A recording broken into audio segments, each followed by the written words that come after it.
জান, তুমি আমাকে ভালোবাসো নাকি তুমি তোমার আম্মুকে ভালোবাসো?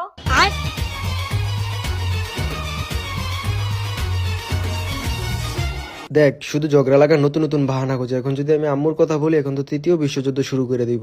আমি তোমাকে ভালোবাসি, বুঝছো? তোমাকে। তাহলে তুমি তোমার আম্মুকে ভালোবাসো না, এটা কোনো কথা?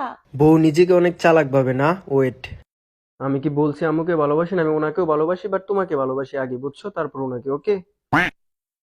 আচ্ছা, কাকে বেশি ভালোবাসো, আমাকে না তুমি তোমার আম্মুকে বেশি ভালোবাসো? কাকে সবচেয়ে বেশি ভালোবাসো? তুমি আজকে যেটাই বলো না কেন, আজকে ভুল করেও আম্মুর নাম নিব না। আমি তোমাকে সবচেয়ে বেশি ভালোবাসি, বুঝছো? তোমাকে সব থেকে বেশি ভালোবাসি, বুঝছো? তাহলে তুমি তোমার আম্মুরে বেশি ভালোবাসো না, কম ভালোবাসো? না, আমি ওনাকেও ভালোবাসি, বাট তোমাকে বেশি ভালোবাসি, বুঝছো? না, তুমি আমারে বেশি ভালোবাসো না, ওনাকে বেশি ভালোবাসো। আমি না মাত্র বললাম যে তোমাকে বেশি ভালোবাসি। আল্লাহ আজকের জন্য বাঁচে দাও, আজকে ওই শিউর ঝগড়ার মোড়ে